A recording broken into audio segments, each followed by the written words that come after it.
Fine.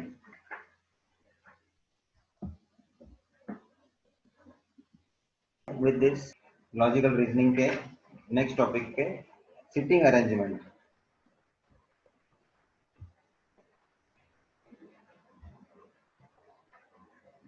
अभी आपके सामने मॉड्यूल है तो अच्छा है, थोड़ा अपन फटाफट मतलब देख के आगे बढ़ ही सकते हैं।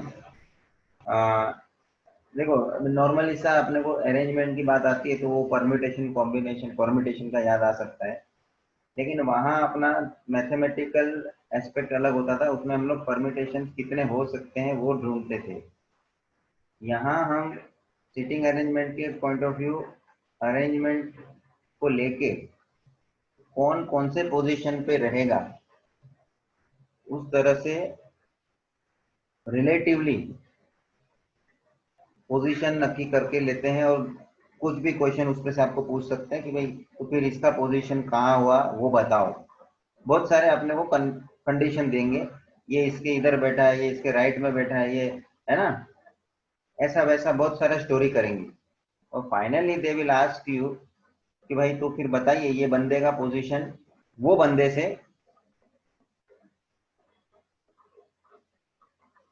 क्या डायरेक्शन में है ना, कुछ भी उन लोग ऐसा सिचुएशन डेवलप करते हैं। इसमें तीन तरीके के हैं जो आप समझ सकते हैं अरेंजमेंट की बात जब करें तो। एक तो linear arrangement. Linear arrangement in the sense it may have vertical arrangement, it may have horizontal. एक लाइन में होता है जिसको हम लीनियर बोलते हैं, है ना, लाइन में जिसको लीनियर अरेंजमेंट बोलते हैं। Then next type of arrangement is circular arrangement, और आपने सुना होगा राउंड टेबल कॉन्फ्रेंस या in circular pattern. Circular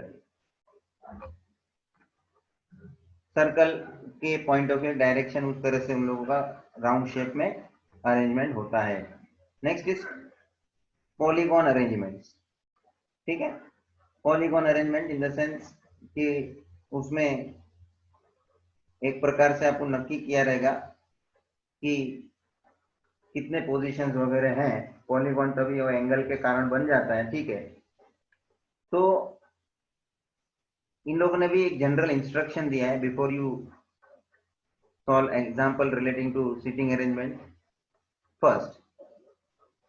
first of all take a review of the given information. बहुत बहुत जरूरी है। कोई भी अभी ये देखो लॉजिकल रीजनिंग पूरे के लिए ये बात नक्की कर सकते हैं हम। पहले तो सब क्वेश्चन को बराबर से पढ़ने का, उसका बस एक ही मुद्दा रहेगा। किसी भी क्वेश्चन को बराबर से आंसर देना हो तो आपको सीधी बात है ना, सिचुएशन को समझना है, उस क्वेश्चन में क्या डिटेल दिया है उसको बराबर से समझना है। तो इधर भी उन्होंने बोला है first of all take a review of the given information. After performing this step you would get an idea of the situation of people or objects.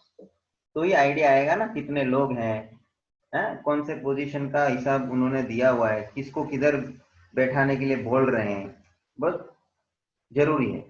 Second, next to determine the usefulness of each information and classify them accordingly into definite information. फिर आपको जो भी information है, कभी कभी इन लोग ऐसे फालतू इंफॉर्मेशन भी दे के रखते हैं, है ना, कि कोई हमको जरूरत नहीं रहती है। अरे लेकिन हमको क्या ध्यान में लेने का है, जो हमारे लिए क्वेश्चन जो पूछा है उसके रिलेटेड इंफॉर्मेशन हो। तो फिर सब इंफॉर्मेशन को क्या करना पड़ता है, कोऑर्डिनेट करना पड़ता है, एक दूसरे के साथ प्रॉपरली कोऑर्डिनेट करना पड़ता है, and then you can have proper judgement. तो डिफाइनाइट इंफॉर्मेशन पे पहुंचना है, comparative information and negative information. जो नहीं जरूरत है नेगेटिव इंफॉर्मेशन है उसको बाई साइड में रखने का भी अपने को मालूम पड़ना चाहिए। Next step number third, when the place of any object or person is definitely mentioned, then we say that it is definite information. X is sitting on the right end of the bench. समझे, एक example उन्होंने दिया है, X is sitting on the right end of the bench। तो आप ये बहुत ही specify करके दिया है, इसमें कोई अपने को गड़बड़ नहीं है। एकदम कट टू कट इंफॉर्मेशन जिसको बोलते हैं ना। Next, when the place of any object or person is not mentioned definitely but mentioned only in the comparison of another person or object, then we say that it is a comparative information. मैंने अभी भी just बोल दिया कि भाई Ram is sitting left to Shyam, है ना, ऐसा वैसा। तो उसके रिलेशन में आपको आप दूसरे का पोजीशन नक्की करना है। एक बंदे के रिलेशन में दूसरे बंदे का पोजीशन, दूसरे बंदे के रिलेशन में तीसरे का पोजीशन, ऐसा they can give reference basis पे इंफॉर्मेशन दे सकते हैं। और उसके कारण आपको सब कंडीशन के लिए प्रॉपरली ध्यान में लेना पड़ता है, क्योंकि फाइनली तो आपको बराबर का अरेंजमेंट सही जो होगा वो ध्यान में लेना है। कुछ भी गड़बड़, एक आदमी भी आगे पीछे का गड़बड़ कर देगा, है ना, तो जो आपको पूछा है उसके पोजीशन को आप गलत कर सकते हो। सही पोजीशन बताना है तो सबका आपको रेफरेंस लेके सभी का पोजीशन सही होना है, नहीं तो क्या होता है एक भी गड़बड़ हो जाएगा तो वो नहीं चलेगा। नीचे एग्जांपल दिया देखो, A is sitting second to the right of E.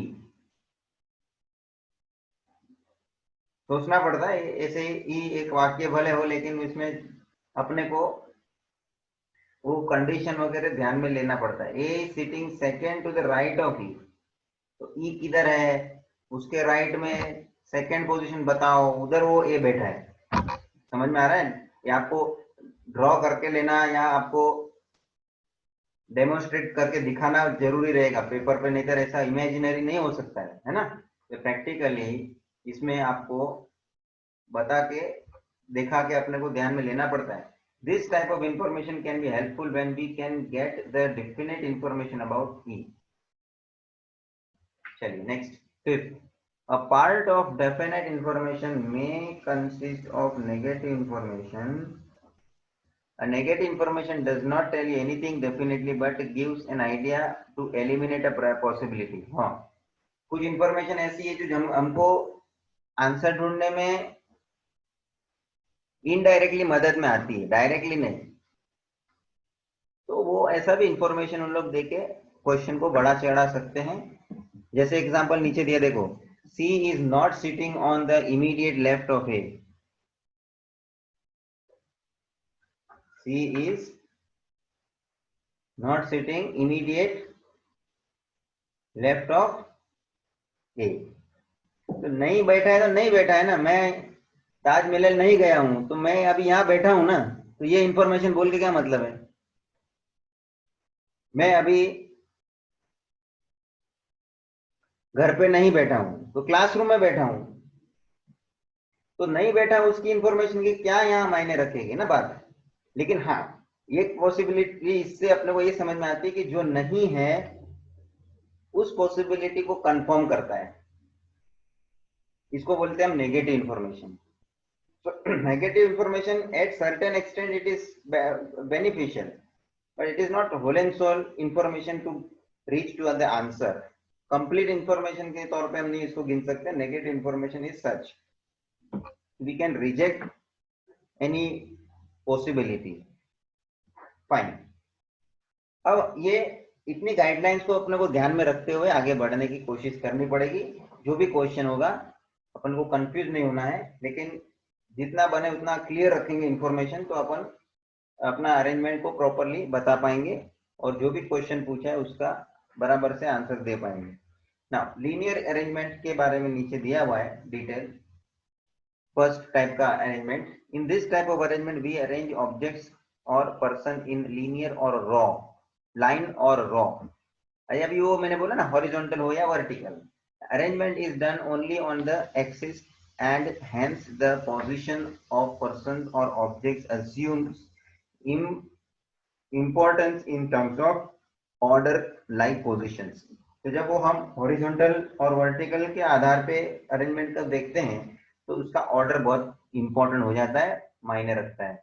In this type of arrangement we take directions according to our left and right. सीधी बात है, फिर वह जब अपन उसको लीनियर अरेंजमेंट के तौर पे अरेंज करते ही है तो उसका डायरेक्शन बहुत मायने रखता है। लेफ्ट राइट के बारे में जो बात है वो जरूरी है।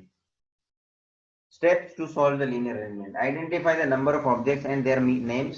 सीधी बात है, कौन कितने कितने आदमी हैं जिसका नाम हो, वो नाम को बराबर ध्यान में लेने का। Use pictorial method to represent, मैंने बताया ना आपको, सा डेमोन्स्ट्रेट जैसा बता के ड्रॉ करके या अपने को पेपर पे देखना पड़ता है। ऐसे ही वो दिमाग में अपन अज्यूम करके नहीं सोच सकते ज्यादा करके, अपने को ये मेथड जरूरी है, pictorial method to represent the people और object and their positions. Object and position को रिप्रेजेंट करने के लिए पिक्चर का सहारा लेंगे। Next, arrange the information with relevant facts and their positions and try to find out the solution. बस फिर आप इंफॉर्मेशन के आधार पे उसको अरेंज करके जानने की कोशिश करिए किसका पोजीशन कहाँ है, और फाइनली जिसका आंसर हमें ढूंढना है उसके हिसाब से सोचने का है। Answer the question based on the arrangement having made. Next, there are few words which must be paid adequate attention. Attention, that is, between means sandwiched, intermediate left, immediate left is different from the to the left. To understand it, let us see some pictorial representation. Immediate left और to the left, समझा? Difference आप लोग को समझने का है, क्योंकि ये शब्द भले सेम लगते हैं लेकिन इमीडिएट वर्ड के कारण, है ना, थोड़ा फर्क जरूरी से पढ़ना है।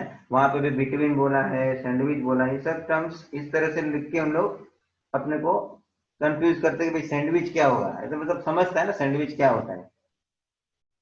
Next, with when the direction of face is not clear then we take one row sequence। ठीक है, ये तो assumption है।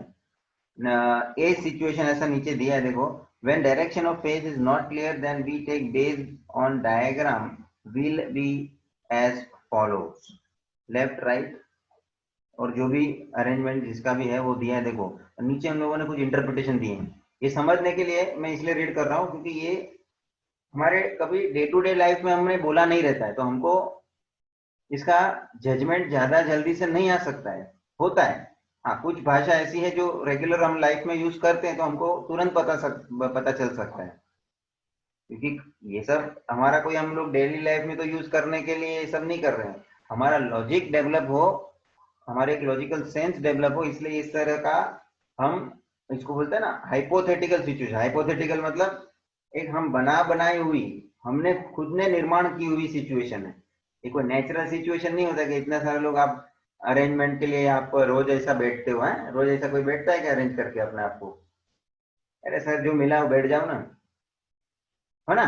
तो हमने कभी इसको रेगुलर लाइफ में, प्रैक्टिकल लाइफ में ऐसा कभी एक्सपीरियंस नहीं किया रहता है, बट सिचुएशन इस तरह के आपके सामने रख के आपका एक लॉजिक, जानबूझ के लॉजिक को, मैंने बोलता ना प्रेशर देने की बात है अपने दिमाग को, जिससे वो लॉजिक डेवलप हो, तो ये बात है। तो आप देखो नीचे जो डायग्राम दिया है उसके आधार पर नीचे कुछ पॉइंट्स लिखे हैं, उसको उन्होंने क्लियर करना है अपने को। Q R S T are right of P but only Q is immediate right of P. ये भाषा समझे में आया इसलिए मैं ये आपको, और इन्होंने अच्छा दिया है करके मैंने ये आपको रीड करवा रहा हूँ। तो इमीडिएट राइट, इमीडिएट वर्ड का जो मतलब है उसमें अपने को यहाँ डायग्राम से देखना है उसको किस तरह से इंटरप्रेट किया है। Q R S T are right of P, जरा देखो, Q R S T right of P, ये बात सही है, but only Q is immediate right of P. Q एकदम ही राइट में है पी के हिसाब से। Next, S R Q P are left of T. S R Q P left of T, but only S is immediate left of T. सीधी बात है, वो लेफ्ट के हिसाब से, राइट दोनों के इमीडिएट के हिसाब से उन्होंने स्टेटमेंट दिया है। Third, R S T are right of Q, R S T right of Q, okay. R is the immediate right of Q, चलो ठीक है। R Q P are left of S, R Q P are left of S, but only R is the immediate left of S. चलिए, S and T are right of R. S and T are right of R. Only S is the immediate right of R. Q and P are left of R, but only Q is immediate left of. चलो सब एक ही भाषा की उपयोग करके बनाए हैं सब. A is the immediate left of Q, while T is immediate right of S. हाँ, एक दो दो का जोड़ी, तीन का जोड़ी लेके ऐसा 5-6 स्टेटमेंट बना दिया है. नेक्स्ट बी सिचुएशन दिया, देखो नीचे. When direction of face is towards you, then diagram will be as follow. ऊपर A सिचुएशन क्या था? When direction of face is not clear, then we take based on diagram will be as follow. मगर अपने को यहाँ confirm है कि जब the direction of the face is towards you, then the diagram will be shown as follow. तो आप देख लेना, पूरा उल्टा हो गया. जो लेफ्ट और राइट का पोजीशन बताया था उन्होंने, देख लो, वही राइट और लेफ्ट हो गया. मतलब कैसे सोचने का मालूम है? पहला डायग्राम हम सामने से देख रहे हैं. जरा सब समझना मैं जो बोलता हूं. पहला डायग्राम ए वाला जो है उसमें हम डायग्राम को सामने से देख रहे हैं, और दूसरे डायग्राम में हम डायग्राम के डायरेक्शन में पलट के उसको समझ रहे हैं. डायग्राम की डायरेक्शन में मतलब अपन को उसके हिसाब से पलट जाने का मतलब, आप उसको घूम जाओ तो आपका राइट हो जाएगा और लेफ्ट हो जाएगा, उस हिसाब से दिया है. देखो, सामने से देखोगे तो राइट नहीं है ना. सामने से देखोगे तो आपको ए डायग्राम जैसा दिखेगा, बराबर परफेक्ट. लेकिन बी डायग्राम को देखना है तो आपको घूमना पड़ेगा. आप जरा इमेज कर रहे हो कि नहीं? आप सभी लोग माइंड में वो डायग्राम को देख के इमेजिन कर रहे हैं कि नहीं कर रहे हैं? ये खाली डिफरेंस आपको समझे, ताकि क्या वो क्वेश्चन भी आप जब समझते हो, सोचते हो, उस कॉन्टेक्स्ट पे आपको सोचना पड़ेगा फिर. चलो, उसके आगे उन्होंने कुछ इंटरप्रिटेशन दिया है. देखो क्या दिया है. From the above diagram it is clear that left of P is equals to. अच्छा, क्या दिया है तुम लोगों को? लेफ्ट, नया बुक में बोल रहा हूँ. Left of P is equal to करके क्या लिखा है?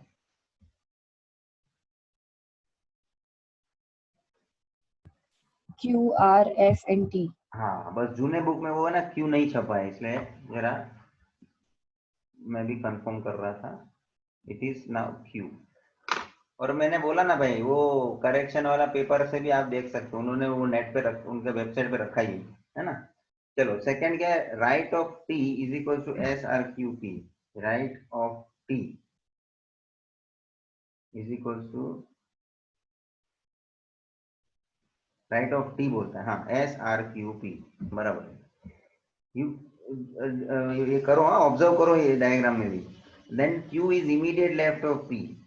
Q is immediate left of P. पलट के देखने का है. R is immediate left of Q. R is immediate left of Q. S is immediate left of R. T is immediate left of S. Next, S is immediate right of T. R is immediate right of S. Q is immediate right of R. And P is immediate right of Q.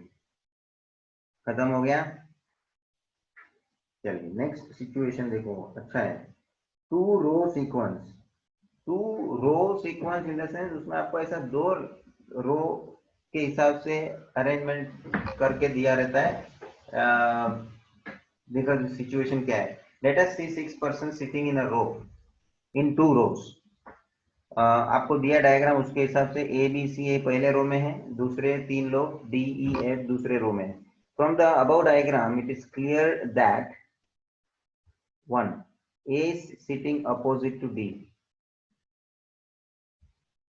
Okay, आप observe करो, ये हम लोग ने जो fact लिख के दिया है, ऐसा आपको भी इमेजिन करना रहेगा when you will read the questions.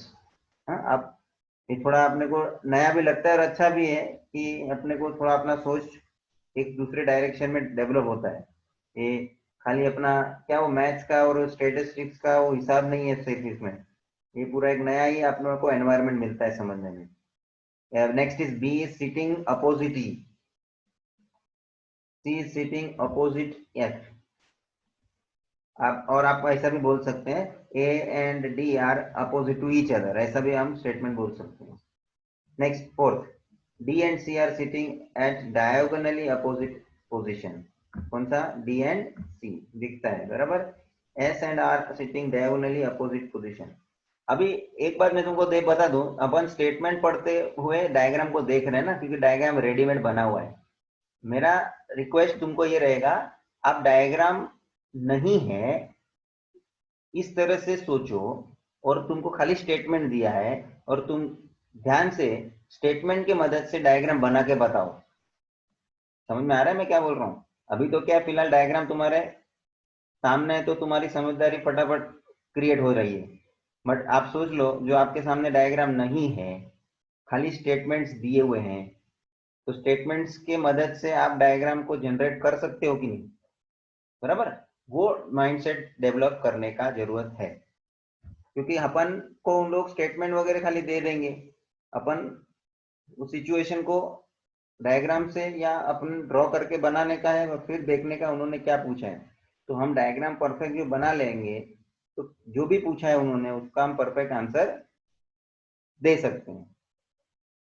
Example number third, 4 children are sitting in a row.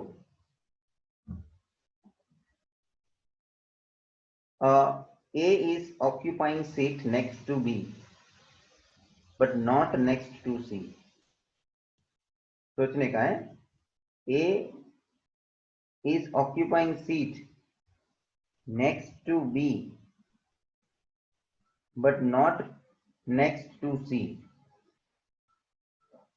तो A का पोजीशन कुछ ऐसा उन्होंने दिखाने का कोशिश किया है, जिधर भी होगा नेक्स्ट टू B। अब सोच लेना, B के बाद इस तरह से A हो सकता है, या तो इसके नेक्स्ट ऐसा भी तो हो सकता है। क्या बोलते हैं?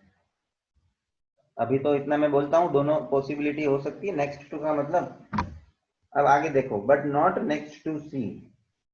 ठीक है, नॉट नेक्स्ट टू सी, सी का पोजीशन क्लियर नहीं दिख रहा है मेरे को, आगे पढ़ता हूं मैं पहले। If C is not sitting next to D, C is not sitting next to D, who is occupying seat next to adjacent to D? Who is occupying seat next to adjacent to D? Adjacent मतलब उसके बाजू में, है ना? इसके adjacent to D के मतलब D के बाजू में जो रहेगा उसके नेक्स्ट सीट पे कौन रहेगा? क्वेश्चन क्लियर है? बीच के दो पॉसिबिलिटी को हमने पेंडिंग रखा है कंडीशन में। कौन सा? B is not next to C and if C is not sitting next to D, ये भी ध्यान रखने का है कि C को जिधर भी बैठा हो नेक्स्ट टू D होना नहीं चाहिए। अब देखो सोल्यूशन, उन लोग का इंटरप्रिटेशन समझते पहले, उन लोगों का style. D solution option D बोलता है, ठीक है, कैसा है समझने का है। The arrangements as per given information is possible only if C is sitting next to B. हाँ, if बोला ना, if C is not sitting next to D, मगर यहाँ हम लोग बोलते हैं if C is sitting next to B and D is sitting next to A. Therefore, two possibilities are C B A D और D A B C. देखो मैंने दो पॉसिबिलिटी यहाँ दिखाने का कोशिश रखा ही था, मगर मेरा कंप्लीट नहीं हुआ due to other information I have to still consider, कि जिसके अंदर उन्होंने बोला C B A D, C B A D, और you may consider it may be D A B C. सफल हो गया डी और सी को। अब आप सोच लो, ये दोनों पॉसिबिलिटीज के आधार पे लास्ट जो क्वेश्चन आपको पूछा है उसको आप आंसर करो। Who is occupying seat next to adjacent to D? D के एडजेसेंट में कौन है? तो who is occupying seat next to adjacent to D?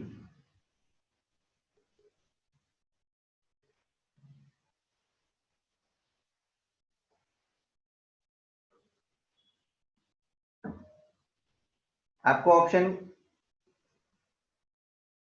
Solution में क्या दिया है? नए बुक।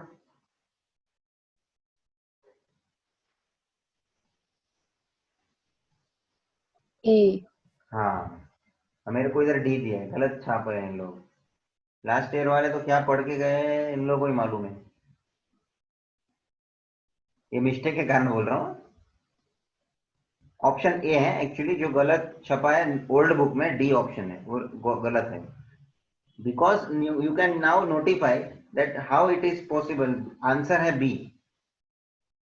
ऑप्शन ए के अंदर आंसर है बी। कैसे हो गया?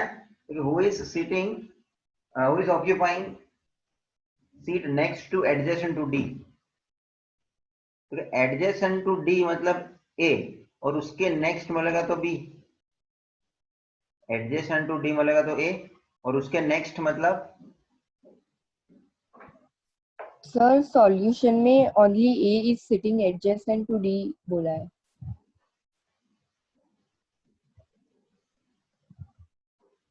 Only A is sitting adjacent to D.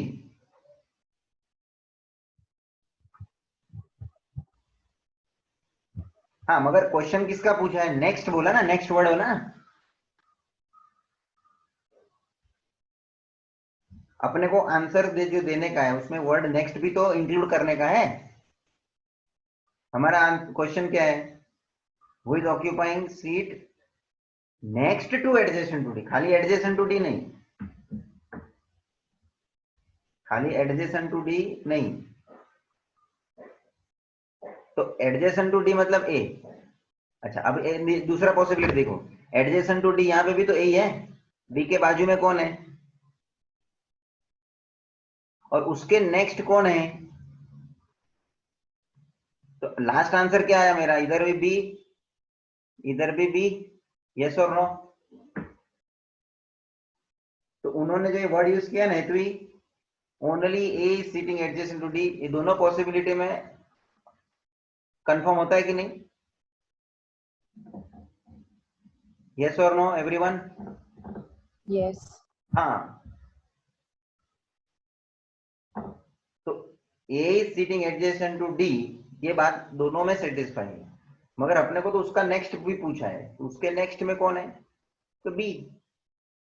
इधर भी नेक्स्ट ऑप्शन में उसके नेक्स्ट कौन है? तो के बी। सी, दो ऑप्शन क्यों बना? क्योंकि one can go left to right, one can go right to left, है कि नहीं? और एक बात और, क्वेश्चन में मैंने दो पॉसिबिलिटी छोड़ के बात रखी है, अभी भी वो दो पॉसिबिलिटी को आप चेक कर लो। B, A is occupying next to B but not next to C. A कभी नेक्स्ट टू सी नहीं होगा और है भी नहीं, देख लो दोनों सिचुएशन में। और दूसरी पॉसिबिलिटी में भी क्या नहीं है ऐसा बोला है? If C is not sitting next to D. ये पूरी सिचुएशन इफ पे बैठी हुई है। If C is not sitting next to D, तो सी नेक्स्ट टू डी है ही नहीं, देख लो। होना भी नहीं है, उससे कंडीशन में बोला है। आप लोग समझ रहे सब लोग? एक क्वेश्चन में देखो टाइम पास किया, मगर बहुत ज्यादा जरूरी रहता है अपने को अपना अंडरस्टैंडिंग क्लियर रखना। इसे क्या, अपना अंडरस्टैंडिंग भी क्लियर है तो क्या, जब भी हम भी कभी बात कर रहे हैं ना कोई भी दूसरी तीसरी टॉपिक पे, तो हम भी क्लियर रहते हैं। कभी देख लेना आप लोग, कुछ टॉपिक्स आपको रेगुलर या अपने लाइफ में काम में आने वाला नहीं है, ऐसा कुछ कोई करेगा क्या आगे चल के? नहीं। लेकिन इससे आपका जो माइंड सेट डेवलप होता है, उसका कुछ उपयोग आप दूसरे कॉन्टेक्स्ट में अच्छे से कर लेते हो ना, तो आपको वो क्लियर रखता है, आपको वो टॉपिक उस तरह से आपको वो बेनिफिट देता है। तो it is not going to give you any direct benefit, but इससे आपका जो लॉजिक डेवलप हुआ या माइंडसेट आपका जो डेवलप हुआ, वो आपको कम्युनिकेशन में या कोई भी एंगल से ये क्लियर कर होता है तो आपका माइंड उस तरह से फिर रिएक्ट करता है, और ऑलवेज वो हैबिट बना देता है अपने आप में भी कि अपन कभी भी क्लियर रहने में मान लेते हैं, और वो वही अपने को अच्छा रिस्पॉन्स देता है, क्योंकि जब आप क्लियर कट बात करते हो ना, सामने वाले को भी अच्छा लगता है। ध्यान रखना, आप कभी भी कोई भी चीज छुपा के या कोई किसी को इग्नोर करके ऐसा बात करेंगे तो कल कभी भी आपको साथ भी ऐसा ही होगा कि कोई ऐसा आपसे बात छुपा रहे के करेगा या आपको पता नहीं चलने देगा, तभी आपको भी लगेगा कि नहीं ये गड़बड़ है ना, होता है। तो हम क्लियर रखें, जो है वो है, फैक्ट की बात करें, क्योंकि अल्टीमेटली फैक्ट को आप अवॉइड नहीं करने वाले, कर नहीं सकते हैं, इतना आप करना भी का प्रयत्न करेंगे वो कहीं ना कहीं आपको लड़ेगा। तो वो क्लियर कट जो अपने माइंड का एक बैठ जाता है ना एंगल, वो इसके थ्रू आप ज्यादातर करके इस ये लॉजिक को यूज करके ले रहे हैं, तभी आपका माइंड से डेवलप होता है, क्योंकि अपने को मालूम है ना इसमें और कोई बात है ही नहीं कि ये ऐसा भी लगेगा, तो वो अप्रोच अपना डेवलप होने वाली बात है। तो इस तरह से एग्जाम्पल कुछ दिए हुए हैं आपको, ये खुद को भी रेफर करने का है। मैं आपसे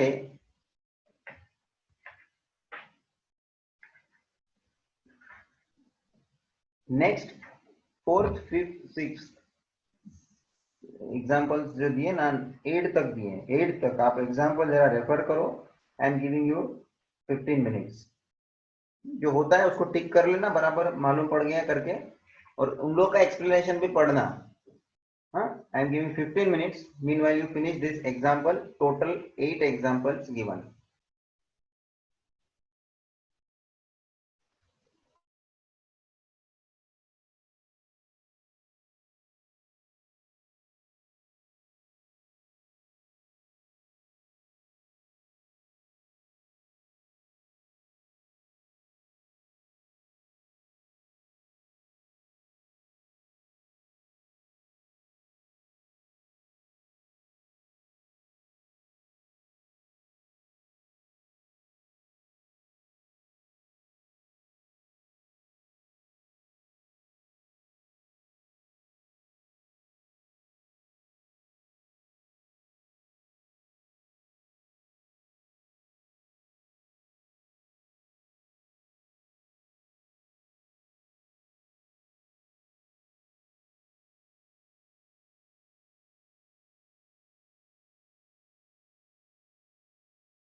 यस, वेलकम बैक।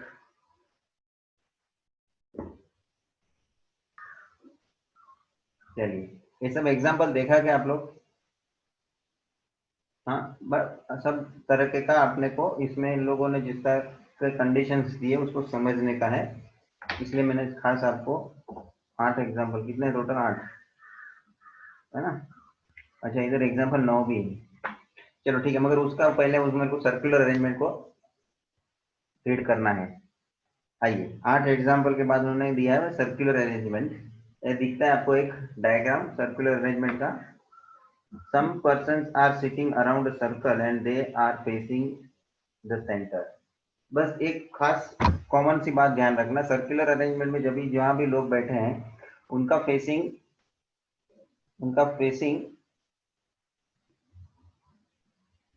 सेंटर की तरफ होना है। That's it. ये एक बेसिक अजम्पशन है कि जो भी बैठे हैं फेसिंग टुवर्ड सेंटर।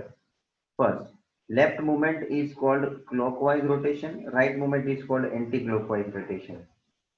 आप जस्ट इमेज करिए कि मैं जहां पे भी इधर सर्कुलर अरेंजमेंट में किधर भी आपके अपने आप को बैठा हुआ समझ लीजिए, और आप समझ लो कि क्लॉकवाइज डायरेक्शन में जा रहे हैं, तो क्लॉकवाइज डायरेक्शन राइट मूवमेंट है या लेफ्ट मूवमेंट है?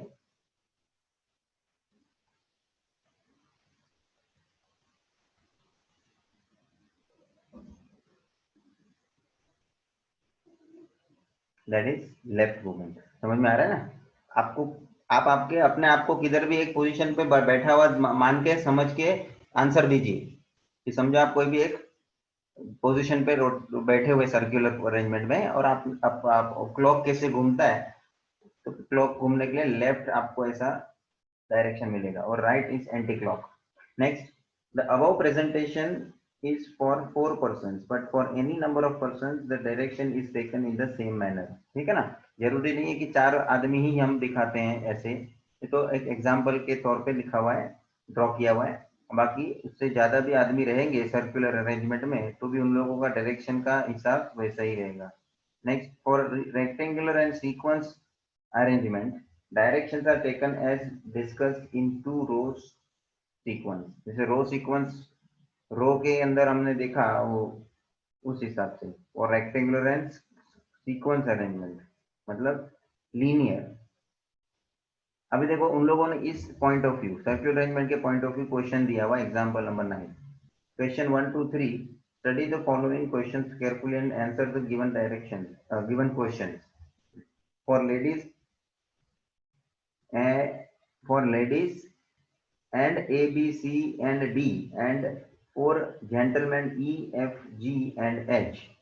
अच्छा, 4 लेडीज का है, इन लोगों ने नाम दिया ABCD, और जेंटलमैन जेंट्स का है EFGH, are sitting in the circle around table facing each other. First, no two ladies are or gentleman are sitting side by side. Second, C who I sitting between G, I sitting, जरा आप लोग के नए book में देखो तो। Sir वो is है। अरे बाप रे, मैं आई ऊपर ढूंढ रहा था, आई है ही किधर? See who is sitting between G and E is facing D। ये सब कंडीशन को ध्यान में रखते हुए एक डायग्राम बनना चाहिए, तो आपको आइडिया आएगा क्या है एग्जिस्टिंग पॉसिबिलिटी में, फिर आंसर आपको देने मिलता है प्रॉपरली। तो see who is sitting between G and E, तो G और E दोनों जेंट्स है, और C जो है वो लेडीज है, और वो C जो है इसके दोनों के बीच में तो है, फेसिंग D है, D को घूर रहे हैं। C जो है वो D को घूर रही है। फेसिंग मतलब C के सामने D आने चाहिए और G और E के बीच में C होनी चाहिए। Third, F is between D and A and facing G। F जो है वो भी दोनों के बीच में, D और A के बीच में, D और A दोनों लेडीज है, F जो है वो जेंट्स है, एंड फेसिंग G वैसे ही है, वो G को फेस करके बैठा हुआ है F। H is to the right of B। ठीक है, अब ये पूरा एक एक कंडीशन से आप ये सिचुएशन को क्रिएट करो। मैं इसको मिटाता हूँ, क्लियर करता हूँ, और हम अब वापस से इसका एग्जाम्पल 9 को हम ध्यान में लेते हैं।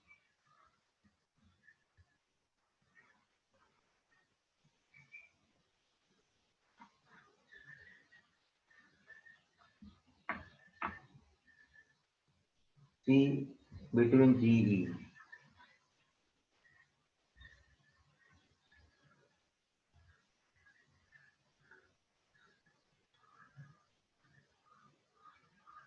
और फेसिंग D, इसके सामने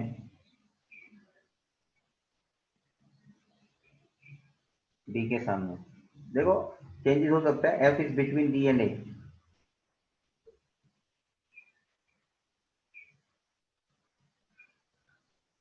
F is between D and A। ये मैं नया पढ़ना इसलिए रहा हूँ क्योंकि मेरे को इसके दोनों के बीच का रिलेशन देखना है क्या है।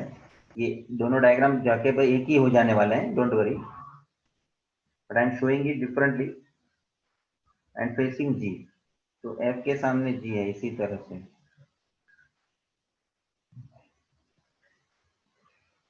अब पहला वाला देखो, नो टू लेडीज और gentleman sitting side by side. अब चेक कर लो पहले वाले ए सिचुएशन में और बी सिचुएशन में कोई साइड बाय साइड है क्या? जैसे कि मैं बोलूँ ए बी सी डी, तो ए बी सी डी मतलब एक ही सी है ना, तो कोई आजू बाजू तो है नहीं।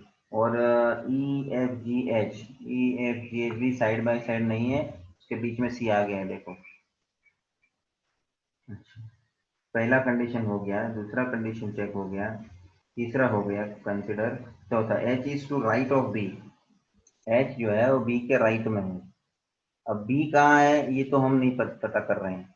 तो एक बात है, देखो इसमें डी और इसमें भी डी कॉमन है ना, इसमें जी और इसमें भी जी कॉमन है, लेकिन बी का कोई रेफरेंस मुझे क्लियर नहीं मिला है। H is to the right of B, और ना ही इसमें एच था ना ही इसमें एच है, दोनों डायग्राम में।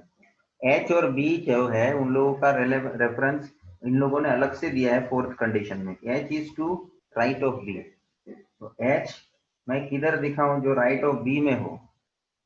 अभी आप ध्यान रखना, राइट एच को दिखा के उसको राइट ऑफ बी में लेके फिर मैं इसके साथ जोड़ना चाहूंगा।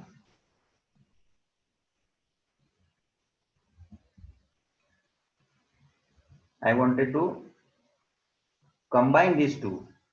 तो क्या हो सकता है, मैं थोड़ा प्रॉपर वे से जाऊं, मैं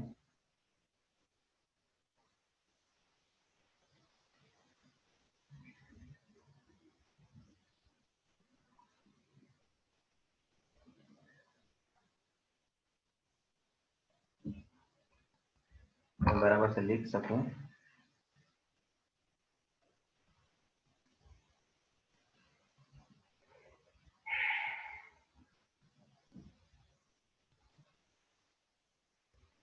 तो अभी मैंने जो फिलहाल बनाया है,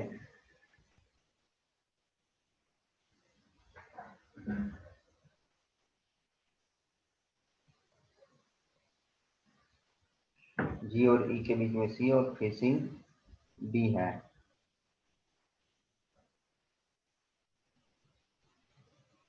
F is between D and A. D and A देखो अभी इसी में बना देता हूँ मैं क्योंकि डी कॉमन है ना। F is between D and ए।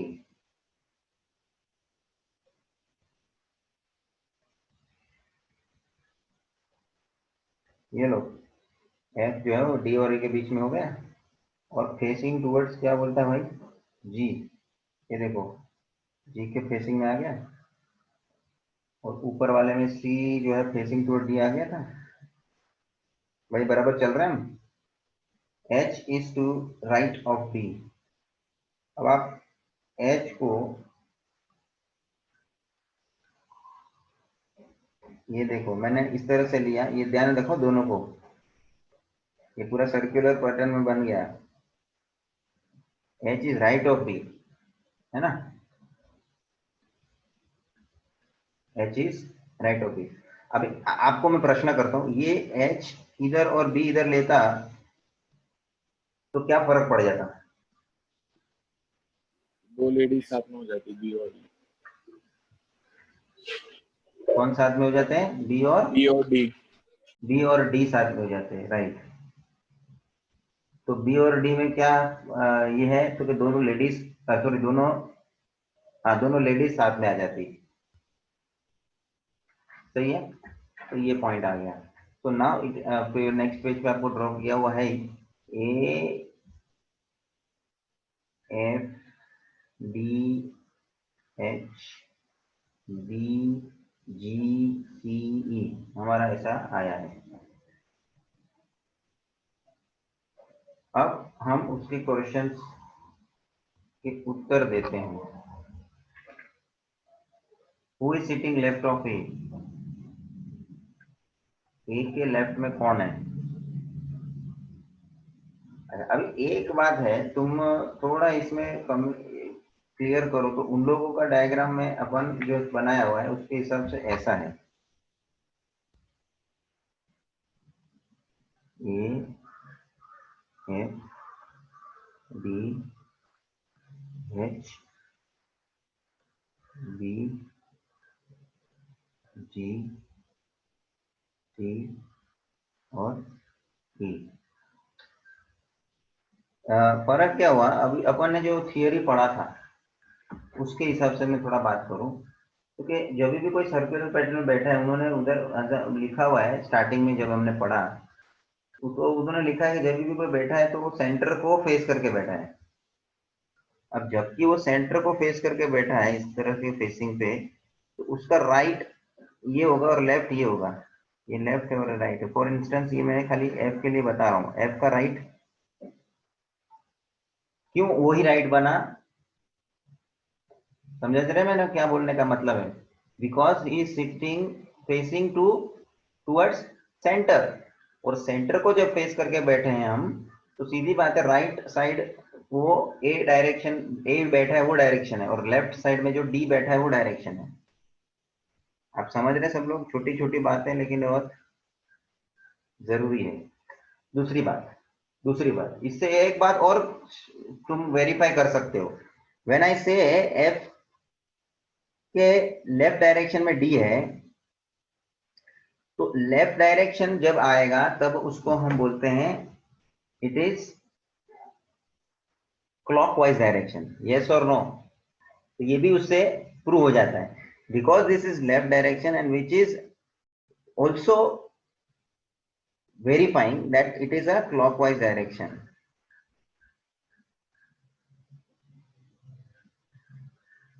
और राइट है वो एंटी क्लॉक हो गया ऑटोमेटिकली। सो ये चीज यहां सेटिस्फाई नहीं हो रही है। अब मैं देखा, मैंने जानबूझ के दोनों डायग्राम सामने रखा है आपसे, बिकॉज इट इज, भले ऑर्डर यहाँ और यहाँ सच्चा है हमारा, दोनों में ऑर्डर राइट है, बट ऑर्डर से के साथ साथ मुझे डायरेक्शन का भी क्लियरिटी चाहिए। भाई सब लोग समान रहे हैं ये सब प्रॉपरली? आपको भी ध्यान में आ रहा है पॉइंट कि खाली तुमने ऑर्डर सही कर दिया, लोगों का ऑर्डर बराबर बैठा के लिया सबको, that is not is only important. Importance ये भी उन लोगों का डायरेक्शन भी साथ में क्लॉक एंटी क्लॉकवाइज के हिसाब से जस्टिफाई होना चाहिए। Now if I read first question, who is sitting left to A? Then if you say left to A के लेफ्ट में तुम देखेंगे तो F बैठा है, जस्टिफाई हुआ बराबर आंसर के भी हिसाब से। E is facing whom? E is facing H। अच्छा, अभी फेसिंग का मतलब ऐसा नहीं समझना कि सर ये मैं E को सामने D को भी तो बता सकता था सर।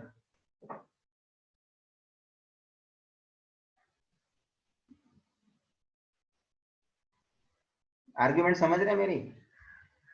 E को फेसिंग तो D भी है, तो ई को फेसिंग एच ही क्यों बोलेंगे हम?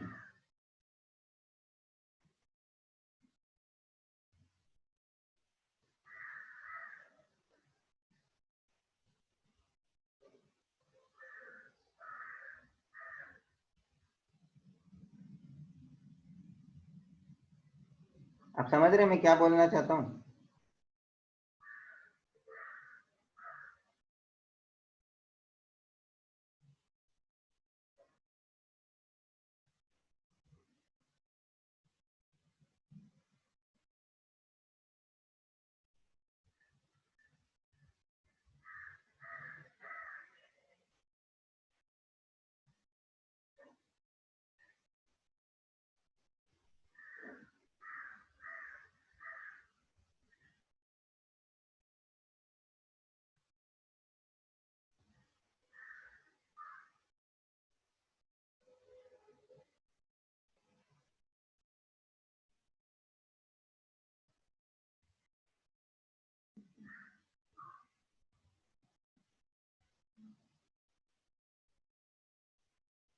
सेंटर में से पास होके लेना है, मेरा जो बोलने का मतलब है कि जिससे कि उस फेसिंग पे, उसके एग्जैक्ट फेसिंग पे हो। ऐसा नहीं कि मैं बोलने के लिए ए को कौन फेस कर रहा है एग्जैक्ट, तो डी भी तो है, बी भी तो है, कोई भी तो फेस कर पाता है। ऐसा नहीं, एग्जैक्ट सामने आमने का फेसिंग का हिसाब, क्योंकि E is facing H, E के सामने एग्जैक्टली कौन है? H. Who is immediate neighbour of B? B के इमीडिएट नेबर में कौन गिनेंगे हम? ये जी भी है ना, नेबर में जी भी है, और बी के नेबर में एच भी है। जी और एच इमीडिएट नेबर्स हैं।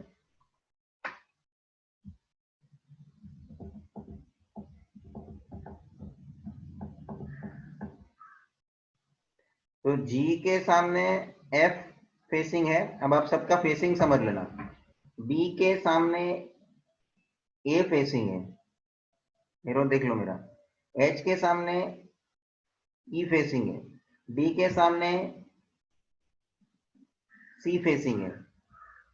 समझ में आ गया सबको? मैंने फेसिंग बराबर से किया, देखो सब एरो एक दूसरे के सामने आमने आ गए कि नहीं, सेंटर में से पास हो रहे हैं। डायग्राम का बनाने का तरीका समझ लेना, एकदम ही ऐसा जनरल तरीके से मत बनाना। जिसके अंदर सेंटर से पास हो रहा है वो हिसाब फेसिंग का बोला जा रहा है। ये पॉइंट भी लिखना चाहिए इन लोगों को कि फेसिंग का मतलब क्या।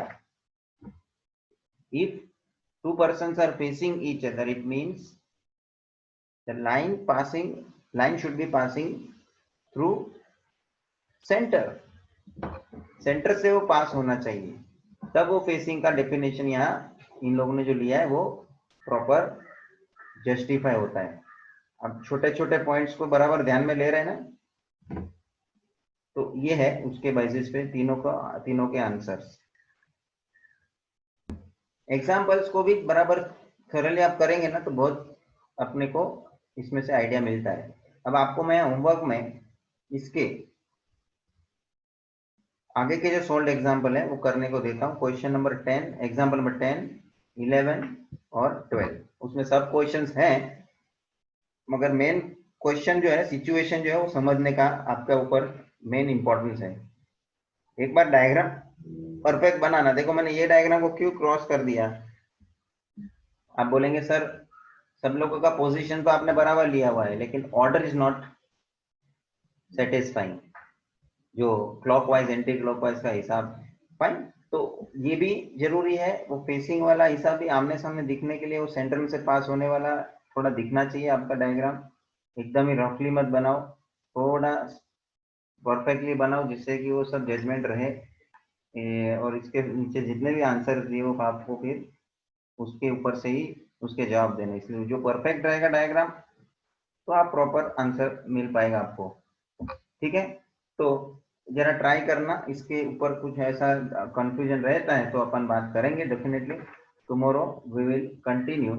आपको एक काम दिया है तो आप जरा खत्म करिए, एग्जाम का प्रिपरेशन रखिएगा।